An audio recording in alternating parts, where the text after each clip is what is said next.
열심히 달려와서 마지막 시간입니다. 예. 자, 여러분 디스크 앱에서 한번 해봤어요? 이 장범석 씨가 했던 앱이 그래도 안정적으로 잘 되는 것 같고요. 질문 몇 가지 안 해가지고 자기 유형하고 그다음에 유형에 대한 설명도 잘 해주는 것 같아서 여러분하고 간단하게 테스트할 때는 이제 이걸로 또 많이 해보니까 여러분 한번 해보세요. 예. 자, 그래서 우리 하던 강의 이어서 가보도록 할게요. 여러분한테 고객의 가치, 고객의 서비스 이런 거 할 때 이제 어떤 영상이 하나 생각이 나서 찾았어요, 여러분. 내가 이제 디자인 싱킹 강의를 하고 있는데 이제 그때 주로 이해를 돕기 위해서 하는 건데 이제 이런 것들도 어떻게 보면은 이제 디자인 싱킹을 적용해서 서비스적인 측면에서 조금은 고객의 입장을 생각하고 고객이 어떤 상황인지를 이제 생각하는 그런 기법으로 쓰고 있는 거긴 한데요. 여러분들 목소리 들리죠? 예를 들면 여자들이 힐을 신는 게 얼마나 불편한지 남자들이 신고 뛰어보는 거 이런 것도 고객의 실제로 그 상황을 이해하려고 하는 거죠. 이해하려고. 그래서 체험해 보는 거예요. 네. 그 다음에 아이에게 눈높이를 맞춰서 시상을 한다는 거, 이 아기도 귀한 고객으로 생각을 하는 거죠. 네. 그래서 그 고객의 가치를 조금 높이려고 그러면 인간 중심적이어야 하다 보니까 고객의 성향도 좀 분석하는 공부를 해서 여기에도 좀 맞춰봐야 되고 고객의 심리가 어떤지도 좀 이해해야 되고 그렇게 하다 보니까 고객을 어떤 식의 관점으로 나누어서 고객이 핵심적으로 요구하는 게 무엇인지 이런 것들도 좀 공부해야 되고 하다 보니까 이 3단원이 고객을 공부해야 되다 보니까 조금 다양한 분야를 건드려서 좀 양이 많은 거고요. 이제 기업들 같은 경우에도 그런 것들을 이제 홍보하기 위해서 어떤 홍보 기획이나 이런 걸 하게 되는데 보딩 뷔페라고 하는 거거든요. 이 KMLM이라고 하는 항공사예요. 국적기고요. 근데 여기 항공사에서조차도 그런 단순한 광고가 아니라 이제 체험적 광고를 하게 되는 실제로 이용객에 대해서 그들의 심리나 마음, 그다음에 그들의 감정까지도 느끼게 해주는 이제 이런 광고, 체험형 광고를 한 건데 한번 보도록 할게요, 여러분. 예. 다시 할게요.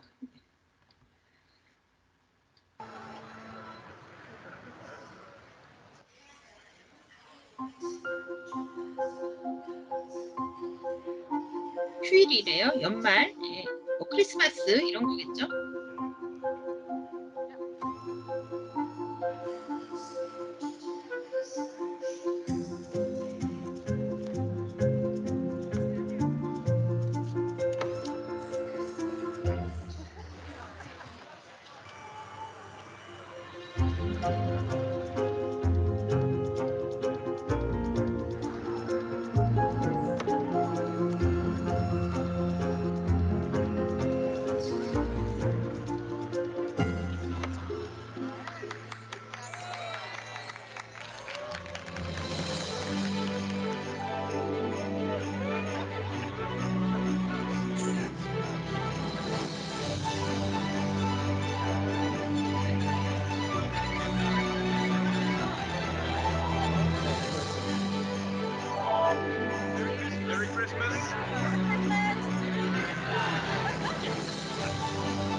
네, 여러분 어떠세요?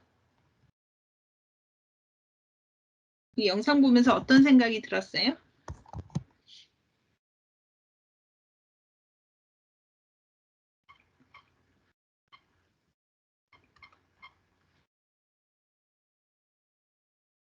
네. 그러니까 본인들의 항공기를 설명할 때 우리는 편해요. 뭐 이런 게 아니라 더구나 이게 크리스마스인데 공항을 이용하는 사람들은 일이나 이런 것들로 왔다 갔다 할 거라고 생각을 하게 되는 거죠.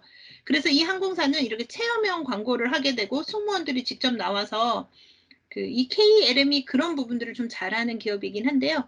그렇게 하다 보니까 예, 사람들이 다 같이 즐겁고 그다음에 크리스마스에 가족과 없는 거를 다른 사람들과도 함께 나눌 수 있다는 거를 보여주게 하는 이제 그런 어떤 광고, 체험형 광고 서비스. 본인들의 무형의 서비스는 이렇게 가족처럼 우리가 함께 합니다라는 것을 전달해 주는 것. 이런 것들도 바로 사회적 관점에서 볼 때 기업이 이제 고객들에게 소구하는 방법이라고 이제 보여지는 것들이고요. 뭐 이거 말고도 그 커피 네스카페가 또 이런 부분들을 되게 잘하기도 하거든요. 네스카페 같은 경우에는 도로상에서 어떤 것을 보여주는데 잠깐만요.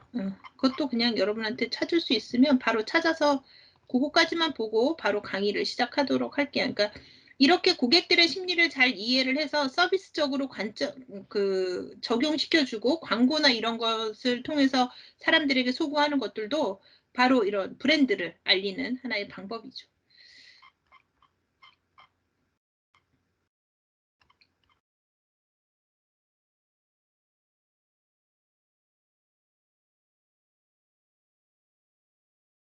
또 기업을 뭐 약간 사회적인 성향을 가진 사람들에게 기업을 알릴 때 우리가 인지 채용부터 어떻게 접근하고 있는지를 보여주고 있는 사례도 있어서 이것도 영상을 한번 같이 볼까요? 한번 보면 여러분들이 이해가 조금 쉬울 것 같은데 얘는 이제 하이네켄에서 인재 채용하는 과정을 보여주는 거고요. 실제로 인재 채용해서 그걸 광고로도 그다음에 시민들에게도 알리는 과정 전 세계적으로 되게 유명했던 사례이기도 해요. 한번 보도록 할게요.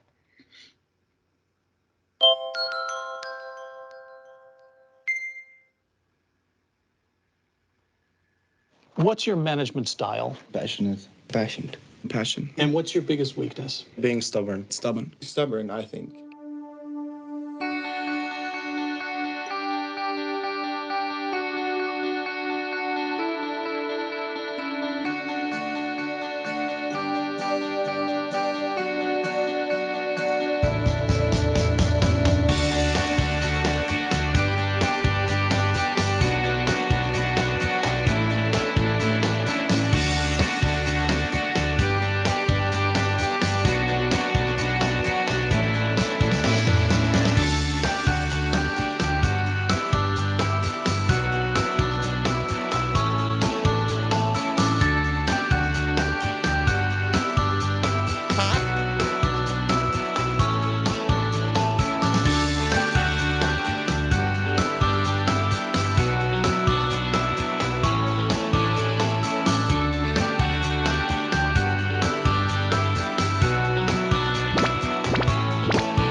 네, 여러분 어때요? 이거는 그냥 보기에는 그렇지만 내부 고객이라는 관점에서 내부 고객에 대한 만족이 결국에 외부 고객의 만족으로 가고 그 과정을 보여주면서 우리가 이런 직원들하고 일해요 라고 알려주니까 외부 고객들도 거기에 반응하기 시작을 하는 거죠. 이런 것들도 바로 그 사람의 심리를 잘 이해하고 내부 고객과 외부 고객의 만족을 가지고 오려고 하는 하나의 프로그램이라고 볼 수가 있죠. 이제 이런 것들을 통해서 이제 가치 있는 기업, 그 다음에 우리가 계속 함께 가야 되는 기업, 그 다음에 뭐 우리가 그 아까 전에도 봤지만 윤리적 기업 이런 개념에서는 그런 사람들은 저 부분들을 더 선호해 주려고 하지 않을까 이런 생각을 하게 되죠. 그 다음에 우리가 네스카페를 하나 더 보면 여러분들이 조금 더 이해가 좋지 않을까 싶은데요. 잠시만요, 여러분. 찾았으니까 여러분하고 공유를 하도록 할게요. 하나만 더 보고 우리 바로 강의 들어가겠습니다. 이 단원이 조금 여러분들을 너무 많은 이제 포인트들을 이해시키려고 하다 보니까 조금 어렵다고 느끼는데 어렵지 않게 이렇게 적용한 사례들을 보면 여러분들이 조금 수월하게 하지 않을까 싶어요. 예. 요거 네스카페가 이런 것들을 잘하는데 한번 보도록 할게요.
이런 것들이 다들 이제 고객의 심리라던가 고객의 그 어떤 환경들을 통해서 기업을 브랜드화하는 과정에서 일어나는 일들이라고 보시면 되면 옛날하고 다르게 체험을 통해서 많이 발전하게 되고 자, 서로 모르는 사람끼리 인사하고 출근하면 사무실에서 일하기도 되게 좋고 이렇게 되는 과정들을 밟게 되죠. 그래서 이렇게 기업들이 많이 바뀌어가는 것에서는 바로 고객에게 기업의 가치를 전하고 싶고 우리 상품이 주는 것이 단순한 음료가 아니라 여기에서 주는 의미 이런 것들을 통해서 만족감을 이끌어내고 충성 고객을 만들어 가려고 하는 것 이런 것들이 어떻게 보면 우리가 지금 공부하고 있는 서비스 경영 자격의 이 가장 우리가 A 모드 기초를 배우고 있지만 바라는 이상향 이런 거라고 볼 수 있겠죠. 자, 여러분들의 고객의 심리를 이해하고 받아들이게 하는 것을 이제 적용하는 것에서 조금 도움이 됐으면 합니다. 자, 그럼 이제 디스크 다시 한번 들어가 보면은요. 자, 우리가 아까 전에 두 가지를 가지고 어느 정도냐라고 본다 그래서 자기 주장의 이를 정도에 따라 사고 개방도 이거와 그 다음에 감정의 표현 이 두 가지로 본다고 했잖아요. 그래서 어떤 주제에 대해서 다른 사람에게 공개적으로 그들의 의견을 명확하게 표현하는 정도를 자기 주장의 표현 정도라고 해요. 강한 신념을 가지고 있다 그래서 자기 주장의 표현이 강한 사람이라고 말하지 않죠. 여러분 주장하지 않고 의견을 내지 않지만 우리 내향형인 사람들이 강한 신념을 가지고 있는 사람이 더 있을 수도 있거든요. 그래서 이렇게 선입견을 가지지 말란 얘기입니다. 또한 자기 주장의 표현이 강한 사람은 그들의 신념을 공개적으로 표현하고 그들의 믿음이 다른 사람에게 영향을 주도록 시도하는 경향은 있죠. 왜냐하면 표현하고 의견을 선도하려고 하는 성향을 가지고 있으니까. 다만 이것을 수용하고 수용하지 않냐는 각각의 성향에 따라서 다르다는 거죠. 그래서 자기 주장이 약한 사람, 그 다음에 자기 주장이 강한 사람 이렇게 구분할 때 어떤 특징들을 가는지 대표적인 특징들을 보는 거예요. 약한 사람은 말하는 것보다 묻는 경향인데 질문을 많이 한대요. 자, 묻는 것보다 말하는 경향이 있대요. 그 다음에 협동심이 강하다. 이거는 자기 주장이 약한 사람. 그 다음에 경쟁적이다. 강한 사람. 부하에게 후원적이다. 지원 이런 거 잘해주는 사람. 지시적이다. 그 다음에 위험 회피형. 그 다음에 약한 사람 먼저 보면 회피하고 의사결정이 느리고 생각해야 되니까. 그 다음에 눈으로 보지 않고 대화한다. 눈을 잘 맞추지 않는데요. 그 다음에 천천히 말한다. 신중하게 행동한다. 말이 적다. 말씨가 부럽다. 그 다음에 강한 사람은 경쟁적이다. 지시적이다. 위험 선호적이다. 도전적이라는 얘기예요. 한번 해보는 거. 자기가 해보는 걸 중요하게 생각하고 그 다음에 의사결정이 빠르고 눈에 보면서 말하고 그 다음에 빨리 말하고 행동이 민첩하고 말이 많고 말씨가 강하다. 이런 특징을 가지고 있고요. 네, 이제 감정의 개방도를 가지고 보면 사고형인 사람들에 비해서 감정적인 사람들이 사회적 상황에 대해서 대처하는가에 기초를 두고 이제 고민하게 되는 거예요. 사고형인 사람들, 감정형인 사람들. 사고형인 사람은 감정 조절하고요. 냉철하고 업무 지향적이고 일중심적이에요. 예. 그 다음에 사업적이고 그 다음에 제스처를 잘 사용하지 않아요. 정장을 즐기고요. 시간관념이 철저해요. 이거 약속 어기는 거 되게 싫어하죠. 그 다음에 얼굴 감정이 나타나지 않는다. 예를 들면 이런 고객들은요. AS 시간 딱 맞춰서 오거나 사전에 안내하지 않으면 대단히 불쾌해요. 아무리 잘해줘도 여기서 벌써. 예. 그 다음에 감정이 잘 나타나지 않고 목소리가 일정하고 말씨가 부드럽고. 근데 감정형인 사람들은 감정을 많이 나타내고 따뜻하고 인간관계 지향적이고 친근하고 제스처 많이 사용하고 자유복을 지키고 시간에 비교적 구애받지 않으려고 그래요. 그럴 수 있지. 뭐 얼굴에 감정이 잘 나타나요. 목소리가 다양하고 말씨가 강합니다. 이런 특징들을 보고 저 사람은 이런 유형이겠구나 이렇게 생각할 수 있다는 거예요. 그래서 사고형인 사람들은 일 중심적이고 이제 감정 지향적이냐 그 다음에 직관형이냐 오감형이냐 이렇게 표현하기도 하고요. 그래서 주도형인 사람은 목적, 파워, 가치, 결과, 변화 이런 거에 키워드예요. 그 다음에 사고형인 사람은 인간, 재미, 유행, 미래, 자기, 자신 이런 거가 또 본인이 선호하는 키워드고요. 안정형인 사람은 동의, 원칙, 과거, 평화, 팀 이런 쪽으로 가고 그 다음에 신중형인 사람은 사실, 분석, 세부, 규칙, 논리 이런 쪽에서 이제 힘의 영향이 나타난다고 보면 되겠죠. 그래서 여러분들 한번 해보면 뭐 재미있을 거예요. 예. 한국 사람들 유형은 여기 안정형 S 많아요. 예. 그 다음에 이제 디스크 유형별의 특징을 한번 보면 주도형인 사람은 결과를 얻기 위해선 장애를 극복해요. 그러니까 도전정신 강하고요. 실험정신 강하고 해봐야 돼요. 행동한다고 보시면 되죠. 사고형인 사람들은 다른 사람의 생각에 영향을 미침으로써 스스로 환경을 조성해요. 예. 그러니까 뭐라 그럴까요? 뭐 요로 해서 이렇게 설명 잘하고 이해 잘 시키는 사람 뭐. 그다음에 안정형인 사람은 업무 수행을 하기 위해서 다른 사람과 협력해요. 이 사람들은 주고받고 질문하고 확인하고 그렇구나 그 상황을 이해를 잘 해주려고 노력하죠. 신중형인 사람은 기존 환경 안에서 신중하게 일하고 중요한 지시나 기준에 관심을 가져요. 주은이 S형으로 나와? 오, 네, 이럴 수 있어요, 여러분. 한국 사람들한테 많아요, 요 안정형. 역시 빠르군. 네, 이렇게 이제 움직인다고 보시고 유형별 장점, 단점 및 동기부여 전략이 있는데 어떤 장점을 가지고 있고 어떤 단점을 가지고 있고 거기에다가는 어떤 동기를 부여해야 되는지는 여러분 교재를 좀 보고 하시면 좋겠고요. 시험에 이 문제 나오면 책 읽어본 사람은 맞추고요. 책 안 읽어본 사람은 틀리고 이럴 수 있어요. 근데 여기에다 시간을 많이 들이기에는 우리가 해야 될 게 너무 많아서 얘는 여러분들이 교재를 보고 하셨으면 좋겠습니다. 여러분 교재 페이지가 다를 수 있어요. 디스크 유형의 장점, 단점, 동기부여 이렇게 보시면 되겠어요. 자, 그래서 뭐 여기 주도형이냐 사고형이냐 안정형이냐 신중형이냐에 따라 뭐 여러 가지 얘들이 있는데 여러분 교재를 그냥 참고하시면 더 좋을 것 같고요. 이제 고객응대적인 측면을 공부하니까 여기를 한번 볼게요. 고객응대할 때 의사소통할 때 어떻게 해야 될지 볼게요.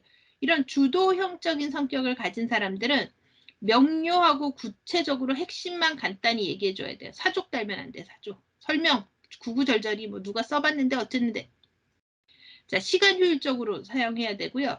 일에 관한 이야기, 그다음 필요 조건, 목표, 보조 자료 등 여기가 이제 템플릿 같은 거 줘야 되는 사람이죠.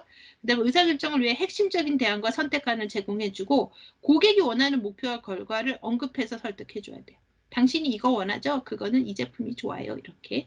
동의할 때는 사람보다 사실과 아이디어에 오, 그 생각 정말 좋으신데요. 오, 그런 적이 있어요. 이렇게 팩트에 동의해줘야 된다는 거예요. 사교형인 사람은 감정, 직관, 기대를 등을 나누어서 친근함 이런 거 줘서 호의적이고 친숙한 환경 좋아해요. 그 다음에 흥미를 돋우는 의견 좋아하고요. 상세히 메모를 전달하되 장황하게 쓰지 않아야 돼요. 왜냐하면 사람 중심적이다 보니까 글 잘 안 읽으려고 해요. 그 다음에 사람에 대한 의견이나 아이디어에 대해서 질문하고요. 제품 서비스에 대한 다른 사람의 그 어떤 조언, 어드바이스 이런 거에 많이 움직여지죠. 그래서 유명한 사람이라고 느끼도록 관계를 유지하게 되고 격이 없이 대할 수 있는 사람이 사교형인 고객입니다. 신중형은요. 미리 준비하고 시간을 정확히 지켜요. 그래서 이런 사람들은 예약하잖아요. 예약 시간 잘 안 어깁니다. 그 다음에 직접적이고 직선적이고 일중심적이에요. 논리적이고 체계적이고요. 당신이 한 제안의 장단점을 제시해주고 구체적인 것들을 제시하고 그 다음에 일관된 모습이고 체계적 실행 계획, 사후 지원에 대해서 AS 이런 거에 관심 많죠. 예. 그 다음에 고객의 의견을 얻기 위해 왜에 관해서 질문하거나 어떻게라는 질문을 사용하면 확신을 줄 수 있어요. 그 다음에 예측할 수 있고 구체적인 증거들을 제시해 줘야 되는 게 신중형. 예. 대단히 논리적이고 이성적이고 이렇다고 보면 되죠. 그 다음에 안정형인 사람들은 사적인 이야기를 간단히 언급해 줘야 돼요. 약간의 관계성을 인정합니다. 그 다음에 서로에 대해서 관심을 가질 수 있는 시간을 필요로 해요. 조금 편안한 시간. 그런데 사교형처럼 하면 안 돼요. 이 사람들은. 과하게 하면 안 된다는 거예요. 그 다음에 인간적으로 진정한 관심을 보이고 진솔하고 개방적이고 공통적인 관심을 찾고 협업이 잘 되는 사람들이라 그랬잖아요. 참을성 있게 개인의 목표를 수립하고 성취하고 부드럽고 위협적이지 않게 이야기하고 감정이나 개인적인 상처를 잘 살펴줘요. 그 다음에 위험과 최소화하고 이익에 대해서 확신을 주고 구체적인 해결안을 제시하는 걸 좋아하기도 해요. 약간의 이런 부분을 가지고 있죠. 그래서 한국형인 사람들이 많이 가지고 있고 다른 학생들은 혹시 안 해봤어요? 나도 S형입니다. 자, 이렇게 하는 게 이제 디스크고요. 그 다음에 TA 교류 분석이라고 하는 이제 관계에 대해서 이제 교류 분석하는 거가 있기는 한데, 학문적으로는 여러분들이 알기는 하는데, 이게 자녀를 양성하고 이럴 때는 되게 좋은 그 교류 분석 방법이긴 한데, 그게까지 알아보기는 약간 어렵기는 하죠. 에릭 번이라고 하는 정신과 의사에 대해서 이제 이 사람이 개발한 거고요.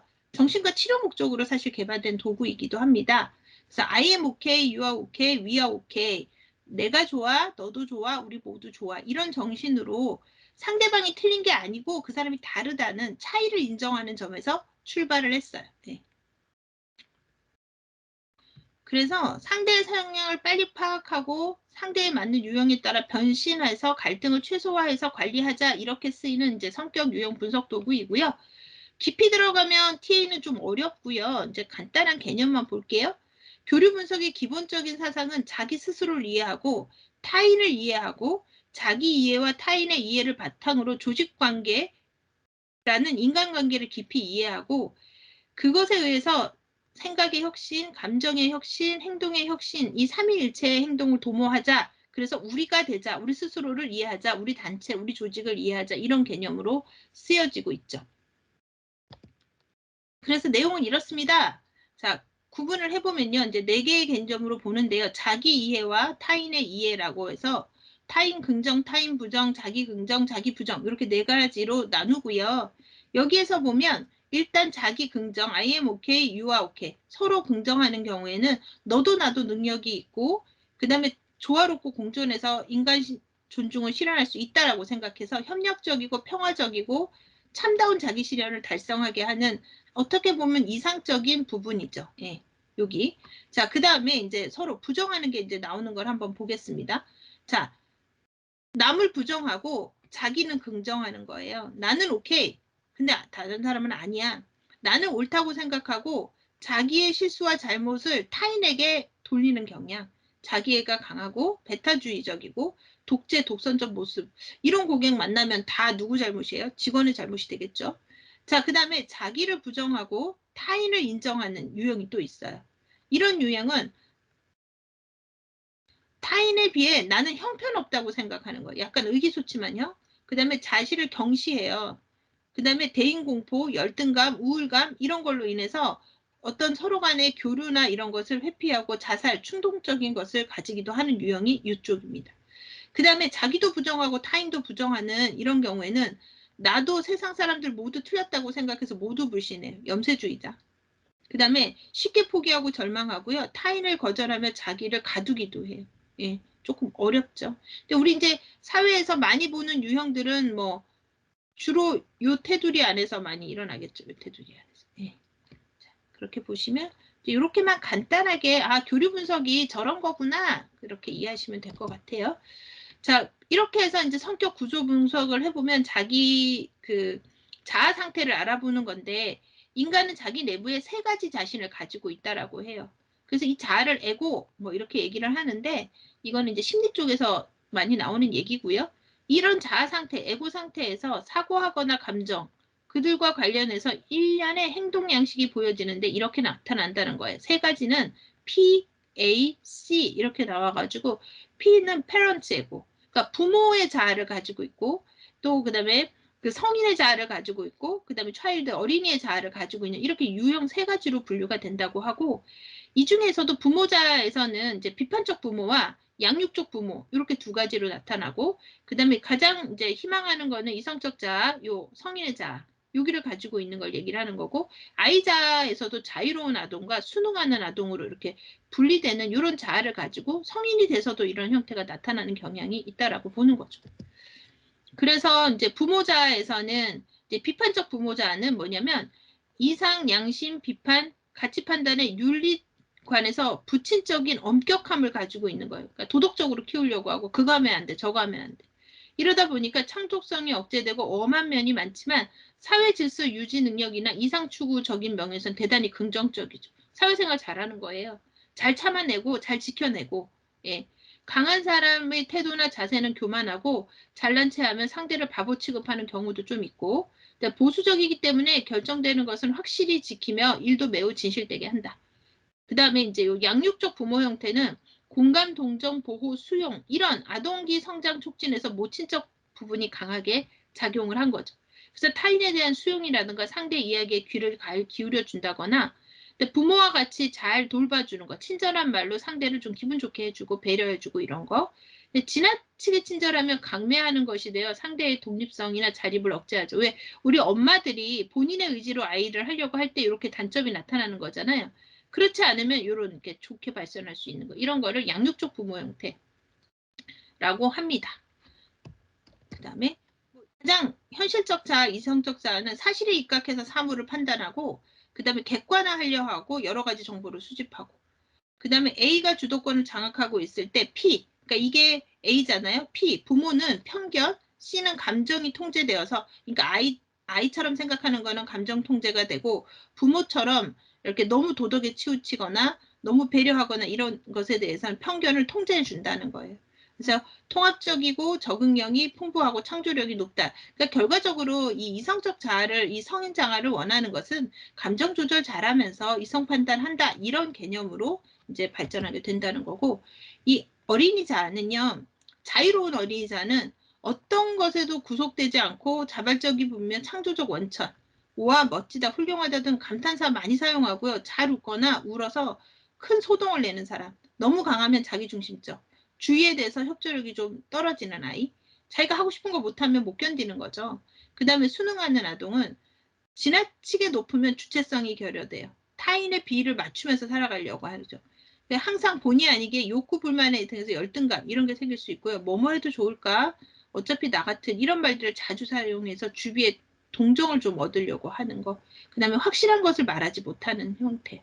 이게 너무 낮잖아요, 또? 그럼 얘는 공격적이 되고 반항적이 되고 독단적 행동을 보일 수 있는 이런 자아들을 가지고 있어서 이제 일반적으로는 성인 자아를 가지려고 노력하는데 이제 성인이 되어서도 여러분 뭐 TV 프로나 이렇게 보면 물론 각색 부분이 조금 있지만 뭐 성인이 되어서 본인이 하고 싶은 거는 감춰가면서 그렇게 거짓말하고 약속을 지키지 않는 것들에 대해서 그것에 대해서 뭐랄까 정당화시키는 이런 것들이 바로 이런 아동자아를 가지고 있는 사람들이 나타나는 형태. 그래서 이건 보통 가족 관계, 그 다음에 뭐 회사 이런 곳에서 많이 심리검사를 통해서 서로를 이해하려고 노력할 때 많이 사용되는 형태이고요. 그 다음에 이제 여러분 교재는 없는데 이제 시험에 가끔 나올 수 있는 것 중에서 이 조혜리의 창, 조하리의 창 이렇게 해서 나를 탐색하는 과정이라는 이런 이제 이론도 조금 있어요. 미국의 심리학자가 이제 내놓은 이론이고요. 자기 스스로에 대한 인식이 끊임없는 탐색의 과정이라고 여기면서 이제 판단을 하는 거예요. 그래서 여기서는 공개된 자, 타인과 내가 모두 아는 나, 눈먼 자, 타인은 아는데 나는 모르는 거, 숨겨진 자, 타인은 모르는데 나만 아는 거, 그 다음에 미지의 자, 타인도 모르고 나도 모르는 자아를 우리가 가지고 살아가고 있다. 그렇기 때문에 타인과 숨겨진 자아를 나누고 타인의 피드백을 통해 눈먼 자아를 감소시키는 사람은 자신에 대한 이해를 객관화할 수 있다라고 해서 이렇게 보는 거예요. 그래서 자, 나도 알고 타인도 아는 자아를 개방형 자아, 개방형 영역, 열린 창 이렇게 얘기합니다. 그 다음에 자신은 몰라요. 모르는데 타인은 알아요. 보이지 않는 창, 그래서 맹인 영역. 타인은 몰라요. 근데 나는 알아요. 내가 숨겨놓은 거죠. 그러니까 숨겨진 창. 그 다음에 서로 모르면 미지의 창. 이렇게 되는 거죠.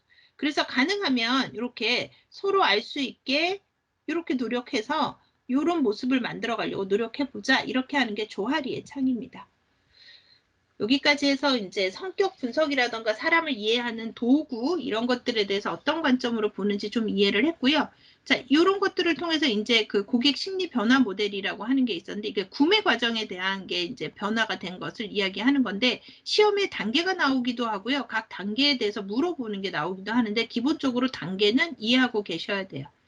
자, 그래서 그 아이드마라고 하는 것은 여기에서는 일단 주의 단계, 그 다음에 관심, 주의를 하고 관심을 가지고 욕구가 생기는 거죠. 그 다음에 기억하고 실행하고. 예전에 이제 오프라인에서 마트 같은 곳에 가서 이제 그 구매를 할 때 이런 형태였다면 지금은 아이사스라는 단계로 가서 이제 주의하고 관심을 갖는 건 구매를 일으키기 위해서 기본적으로 같다라고 생각을 하고 이건 온라인이라고 생각하면 돼요. 온라인. 자, 일단 조사하고 검색해요. 서치. 그 다음에 행동하고 공유해요. 이 공유가 리뷰를 남기거나 여러분 인스타에다 인증샷 올리거나 이런 것들인 거죠. 쉐어하는 거. 불만에 대해서도 공유하고요. 그래서 여기 단계가 이렇게 변경됐다는 거를 아시면 될 것 같아요. 그래서 주의 관심의 단계는 같은데 욕구하고 기억하고 실행해서 구매했다면 지금은 조사해보고 다른 사람의 의견도 보고 그 다음에 내가 실행하고 다시 공유하는 이런 단계로 바뀌어서 이 앞자를 따서 이렇게 단계 모델을 나타내게 된 거거든요. 그래서 여러분들이 이 단계는 이해하고 있어야 될 겁니다. 자, 그럼 전통적 구매 프로세스인 이 아이드만은 어떤 거냐? 주의 단계는 주로 이렇게 일어나는 거예요. 고객들의 주의를 끌기 위해서 제품을 인지하는 단계로 기업들은 이것 때문에 광고 많이 하죠. 조금 전에 본 것처럼 아예 체험 광고로 하기도 해요. 직접 겪어볼 수 있게. 예. 그 다음에 그 단계가 지나고 나서 관심, 흥미를 가져야 되겠죠. 여기에서는 인지한 제품들이 장점과 단점을 파악하는 단계예요. 그래서 경제자 제품보다 더 관심을 갖도록 요 비교하는 거 이런 것들을 진행할 수 있게 해줘야 되겠죠. 이런 거 하려고 제품의 상세 뭐 이런 것도 올려놓고요. 그 다음에 욕구 단계에서는 이제 인지했어요 제품을. 그래서 관심이 생겨가지고 구매하고 싶은 욕구가 생기는 단계로서 어떤 것들이 작용을 하게 되냐면 판매 촉진 활동, 예를 들면 이벤트, 캠페인, 사은품, 1+1, 뭐 이런 것들, 홍보, 이런 것들을 통해서 제품을 실제로 사용해봐라, 그리고 써도 된다, 이런 것들을 통해서 구매하고 싶은 욕구를 일으키게 하는 거, 이게 욕구 단계이고요. 이제 기억하는 거는 이제 구매 의사를 결정하는 거죠. 제품의 장단점 파악했죠. 어디에서? 관심 단계에서. 그 다음에 사용하고 싶은 욕구를 판매 촉진 활동을 통해서 내가 생겼어요. 그 다음에 이제 구매를 결정하는 단계가 기억의 단계죠. 행동하죠. 이제 실제로 구매하는 거예요. 제품에 대한 좋은 기억을 바탕으로 실제 구매하는 단계. 이게 예전에 전통적 구매 방식이었다고 하면 현재 인터넷이 활성화되면서 현재의 구매 결정 프로세스 모델은 요 위에 두 개는 같아요. 근데 세 번째 단계가 바뀐 거죠. 조사해봐요. 서치하는 거예요. 인터넷으로 해당 제품을 검색하고 경쟁사 제품도 비교 분석을 직접 해봅니다. 그 다음에 본인이 직접 하고 나서 이제 구매를 해요. 바로. 그래서 제품에 대한 검색 결과를 바탕으로 실제 구매를 한 다음에 이제 우리가 왜 고객의 가치, 우리가 격이 있는 서비스 이런 얘기를 하는 것은 구매 행동이 끝나고 나서도 보유하게 되는 것을 우리가 가치 있게 해주자. 이렇기 때문에 우리가 지금 이 과목을 하는 거잖아요. 그렇기 때문에 여기에서 2단계가 같이 움직이고 있다라고 보시면 되죠. 그래서 SNS를 통해서 제품에 대한 다양한 정보를 공유하고 쉐어하고 그 다음에 후기 올려주고 그 다음에 다른 사람들에 대한 제품들을 소개해주고 대항 제품. 예. 뭐 이 제품은 이렇고요. 선크림 이거 써보니까 이렇고 얘의 장단점 뭐 얘의 장단점 뭐 얘의 장단점 뭐 이런 것들을 통해서 자연스러운 구전 마케팅이 일어나고 이 과정이 다시 공유하고 쉐어하니까 검색하는 데 반영되고 행동하고 공유하고 쉐어하는 게 반복하는 것.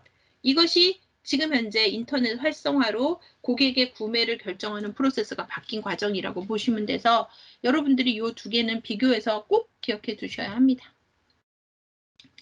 이와 같이 고객들이 이제 구매 의사를 결정하는데 영향을 주는 요인들을 한번 보면 제일 처음에 문제 인식을 하죠. 필요, 이것도 문제 인식이고요. 뭐 변경 이런 것들, 어떤 자극에 의한 것들, 정보를 탐색하고 대안을 평가하고 구매하고 구매 후 행동을 하게 되는 것, 이 프로세스를 이제 겪게 되거든요. 그래서 각 단계별의 특징과 각 단계에서 나오는 고객들의 반응, 그 다음에 그거로 인해서 이루어지는 일들을 우리가 이제 하나하나 배워갈 건데 이 과정들이 이 프로세스 전체에 대한 것도 여러분이 꼭 알고 있어야 되고요. 과정 하나에 대해서 나오는 예들도 꼭 기억하셔야 되는 부분이 바로 이 부분입니다. 그래서 어떤 문제를 인식하는 데는 이렇게 학습, 그 다음에 정보 탐색할 때는 자기의 개성과 라이프 스타일에 맞추어서 대안을 평가할 때는 어떤 모습으로, 그 다음에 이런 구매 후 행동을 일으킬 때는 구매 영향자들의 영향도 있다라는 거. 정보 처리 과정에서는 중고 집단이라고 하는 것은 이제 본인이 가족이든 조직이든 아니면 뭐 20대 여성의 그룹이든 이런 식의 어떤 집단에 의한 정보를 보고 그다음에 또한 라이프 스타일, 사회 계층, 문화 이런 것들에 대한 것들이 다 정보 처리 과정의 요소로서 들어가게 되는 역할을 하게 되는 거죠. 그래서 여러분들이 이해하셔야 되는 것은 여기서는 자, 요 프로세스 과정을 기억해 주셔야 되고요. 여기 문제인식, 정보탐색, 대안평가, 구매 후 행동. 이제 다음부터 나오는 각 단계의 설명들을 여러분들이 다 이해하고 계셔야지만 요 단원의 문제는 풀 수 있어서 여기는 조금 집중해서 듣도록 하겠습니다. 자, 1단계인 문제인식의 단계. 자, 어떻게 문제인식하게 되냐는 거죠. 내부적인 자극이 있고요. 자기의 어떤 니즈 이런 거, 그 다음에 외부적인 자극 이렇게 들어올 수가 있습니다. 그렇게 되면 내부적인 자극이 들어온다는 건 나에게 충족되지 않은 원치가 있다는 거예요. 그 다음에 외부적인 자극은 생각하지 못했는데 나에게도 그게 필요할 것 같다는 새로운 욕구를 일으키게 되죠. 이렇게 두 가지 요소가 들어옴으로써 나의 인식이 활성화되기 시작해요. 움직이기 생각하게 되죠. 그래서 인식이 활성화되고 나면 이것이 이제 동기가 돼요. 구매를 하려고 하는 동기가 되고 이유가 되고 그것이 이제 문제 해결을 하는 행동이 되겠죠. 어느 단계? 이제 구매하려고 움직이기 시작하는 단계. 이런 프로세스를 가지고 있는 게 문제인식의 단계예요. 주로 어떤 거냐? 제품의 사용 상황의 변화라던가 내가 이번에 쓰고 있는 제품을 바꾸려고 할 때라던가 아니면 고객이 본인이 가지고 있던 그 제품을 한번 써봐야지라고 생각했던 거, 그 다음에 외부적으로 요즘 뭐가 좋다고 홍보하거나 리뷰이거나 뭐 베스트 상품으로 오른 거 이런 것들이 바로 이렇게 작용해서 인식의 활성화를 통해서 문제를 인식하게 되는 동기가 되고 해결해 보고자 하는 행동을 하게 되는 이런 과정이 되겠죠. 그래서 바로 문제인식 단계는 미충족 욕구와 새로운 욕구가 동기유발을 시키고 문제 해결을 하는 행동 과정으로 프로세스가 진행이 됩니다. 여기서 동기유발이란 고객의 욕구죠. 원치예요. 이제 구체적으로 내가 무엇이 필요한지, 나 햄버거 먹어야지 라고 하는 것이 유발이 되면 이를 충족시키기 위한 동인, 그러니까 이유가 유발되고 이 동의는 욕구를 행동하는 힘인 동기가 되는 이런 전환 과정을 동기유발이라고 해요. 이렇게 어렵게 이해하지 마시고요. 여러분들이 동기유발 그냥 여러분이 이해하고 있는 대로 하는 게 더 좋을 것 같아요. 자, 여기에서 이제 이 문제인식에 하는 투입 변수가 있는데 내부 요인, 외부 요인, 그 다음에 고객 심리 세트, 자극 노출, 문제인식 이렇게 이런 키워드들이 이제 문제인식 단계에서 영향력을 가지고 있는 변수라고 보시면 되겠습니다.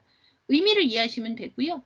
내부 요인은 고객의 경험, 그다음에 고객의 특성, 인구, 통계적 특성, 여성, 20대 뭐 이런 것들요. 라이프 스타일, 뭐 혼자 산다, 가족과 함께 산다, 개성, 나는 어떤 개성을 가지고 있다.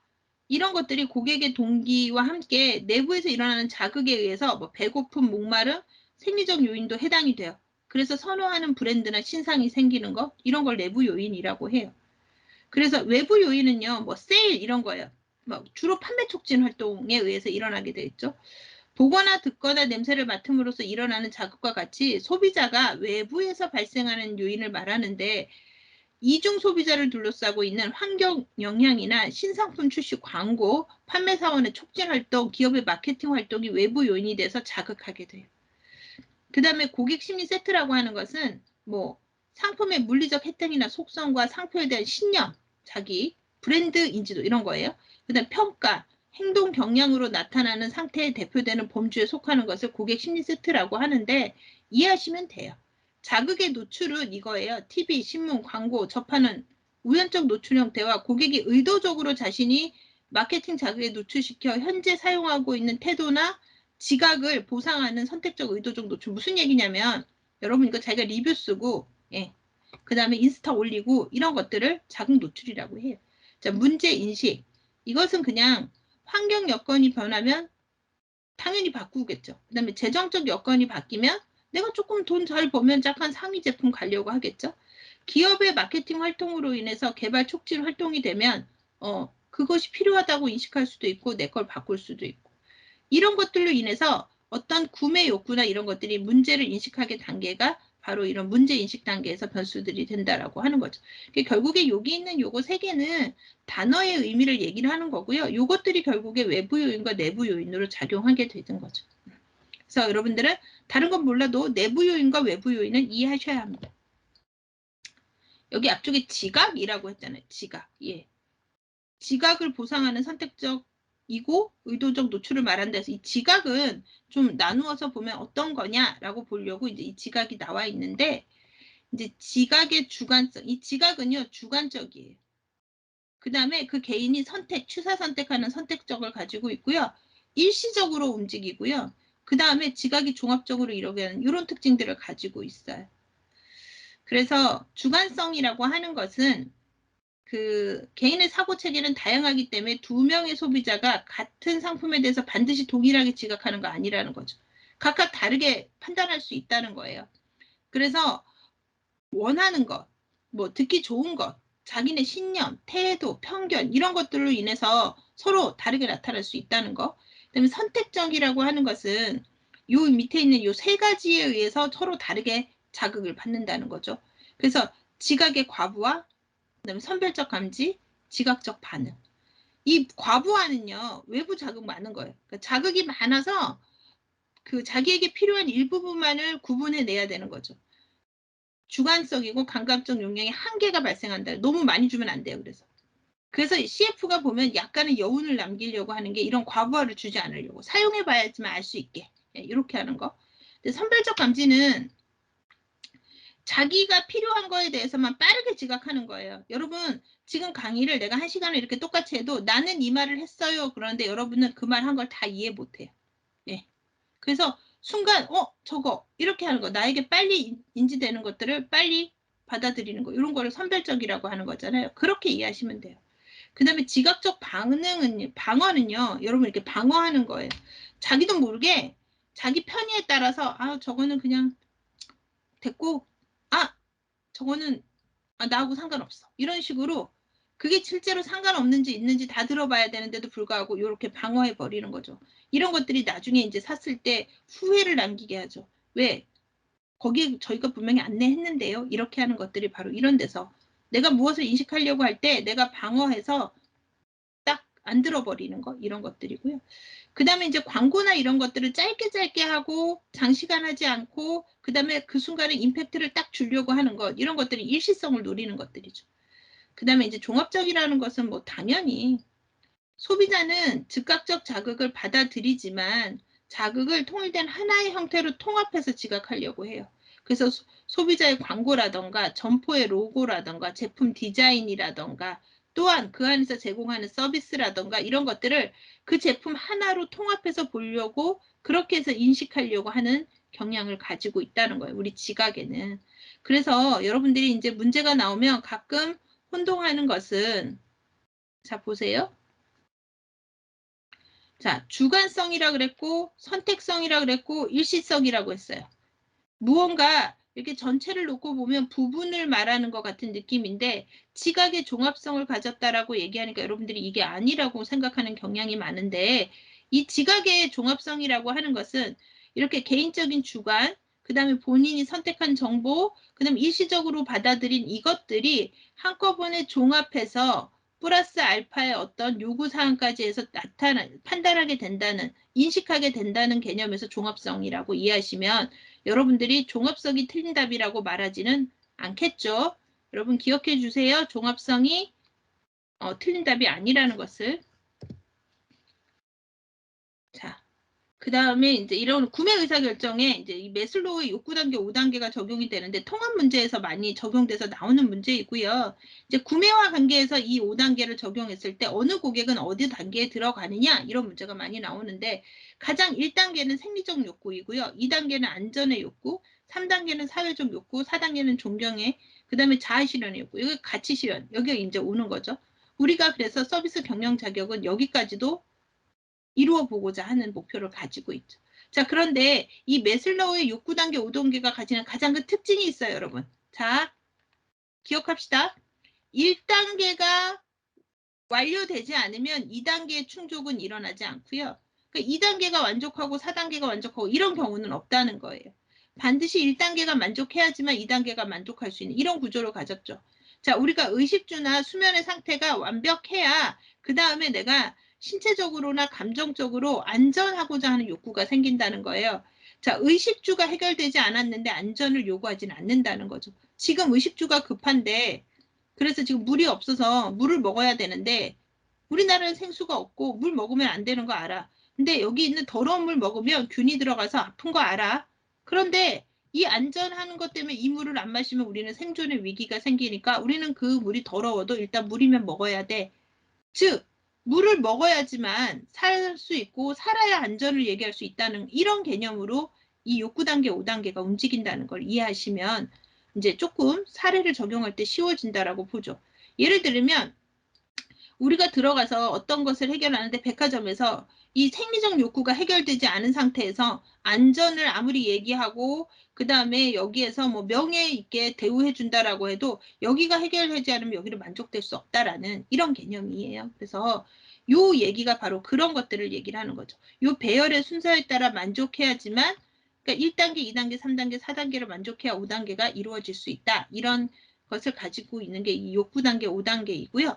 각 단계로 보면은요. 생리적 욕구는 의식주, 수면, 가장 기본적인 거고 안전은 위험의 회피, 그 다음에 뭐 감정적인 것도 마찬가지예요. 내가 저 사람을 만나면 위축되고 기분이 너무 힘드니까 난 그 사람은 안 만나려고 약속 안 하는 거 이런 것도 여기에 들어갈 수 있고요. 타인과의 관계 쪽에서 인정받고 내가 어디 단체에 소속되어 있다라고 느끼게 하는 거 사회적 욕구. 그래서 우리가 여러분 직업을 가지려고 하는 것도 이 사회적 욕구를 이루기 위함이라고 보시면 돼요. 자, 그 다음에 거기 안에서 내가 승진하고 인정받고 싶고 명예, 권력, 성취하고 싶은 게 존경의 욕구.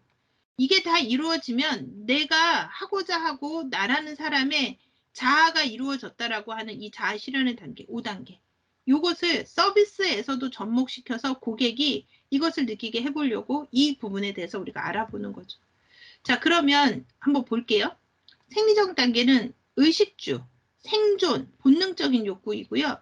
그 다음에 수면에 대한 욕구고 개인적, 재정적, 금전적, 건강과 안녕 이런 것들을 원하는 의미를 가지고 있는 단계예요. 그럼 서비스 욕구로 보면요. 이런 거예요. 가격이 적당한가? 그 가격에 그 양은 충분한가? 가장 기본적인 거를 이루어져야지만 그 다음 단계가 이루어질 수 있다는 거죠. 여기서 만족하면 이제 사람은 그 다음 단계로 가요. 안전의 욕구는 신체적, 감정적 안전을 가지려고 하고 위험을 회피하고 위험, 고통, 불확실한 상황을 좀 벗어나고 싶어하는 이런 것을 요구하는 단계이거든요. 자, 그러면 서비스적으로 볼 때 어떤 거냐? 교환 환불이 가능할까? 환불이 가능하다고 하면 내가 한번 사용 가지고 구매해보고 나서 판단해도 되겠구나 이렇게 생각하는 거죠. 저거 사용했을 때 안전할까? 그 다음에 먹어도 괜찮을까? 유기농 식자재의 사용, 그러니까 안전, 예비 이런 것들에 대한 것들이 바로 요 2단계를 이루고자 하는 거죠. 그 다음에 3단계는 소속감이라던가 어떤 친화, 타인과의 관계, 단체 소속, 뭐 안정감 이런 거라 그랬잖아요. 인정받는 거. 나에게 친절했나? 그 직원이? 나의 행동에 대해서 그 사람이 반응해주고 호응해줬나? 나의 요구, 니즈에 대해서 귀 기울여줬냐? 이런 것들을 이제 요구하게 된다는 거죠. 이제 여기서 이제 본격적인 서비스가 움직이기 시작을 하죠. 그 다음에 4단계로 가면 존경받고 싶고, 그 다음에 내가 무언가 성공했다는 것을 인정받고 싶은 거예요. 그래서 이런 거죠. VIP, 이런 거, 1대1, 뭐 이런 것들. 나의 의견을 존중하고 관심을 가져 주었는지, 의견까지도 존중해 주었는지. 그 다음에 마지막 단계는 능력 발휘, 자아 성취, 자기 완전, 그 다음에 삶의 보람을 느끼게 하는 단계라서 이렇게 되는 거죠. 서비스적에서는 나에게 질적으로 우수하고 차별화된 서비스를 정말 제공했는지, 예, 이런 것들. 그래서 여러분 뭐 VVIP 뭐 이런 것들의 개념이 생기는 것들이 이런 거고요. 바로 이 가치 실현을 하려고 여러분 뭐 뮤지컬 공연장 같은 데 가면 예전에는 A석, B석, 그 다음에 S석, 그 다음에 뭐 L석까지 있다가 요즘은 뭐 VIP석, VVIP석 이렇게 만들어가는 것은 이 좌석 자체가 예전에는 VIP석만 해도 되고 로얄석만 해도 됐었는데 지금은 이것까지도 가져간다는 것은 그만큼 환경의 차이를 주고 있고 가치 실현을 서비스에서 가지고 오려고 하는 거고 영화관 중에도 예, 이런 영화관이 있죠. 그 안에서 음식도 먹을 수 있고 프라이빗하게 둘이서 편안하게 다리도 펴게 할 수 있고 이렇게 할 수 있는 것들이 만들어가는 것이 바로 이 가치 실현의 5단계를 실현하려고 하는 과정이라고 보시면 될 것 같아요. 그 다음에 이제 여러분 요거 엘페더의 ERG 이론은 내일 할게요. 내일. 예. 여러분 우리는 매슬로우 5단계까지만 하고요. 내일 그 다음 이론들 하면 내일 빨리 끝날 수 있을 것 같아요. 예. 그래서 여러분 3단원 하느냐고 고생 많이 하셨고요. 내일은 조금 더 수월해질 겁니다. 자, 오늘은 여기까지 하고요. 여러분 기억이 안 날 수 있으니까 문제 한 번씩 풀어보시고 모의고사 2번 풀어두면 좋을 것 같습니다. 자, 오늘은 여기까지 할게요. 여러분 만족도 조사하셔야지 여러분들의 출석이 인정이 되니까 꼭 진행하시고 점심 맛있게 먹고 자, 우리 다음 주 화요일에 만나죠? 25일. 혜진아 얘기 잘못했어. 그래서 내가 바로 수정하고 있다. 다음 주 화요일에 강의하도록 하겠습니다. 여러분 다음 주 화요일에 만나고요. 모의고사 생산성 본부에 있는 5, 6, 7 그거 같이 올려놨으니까 우리 사이트에서 다운받아서 여러분이 공부하셔도 될 것 같아요. 자, 여기까지 할게요. 여러분 수고 많이 하셨어요.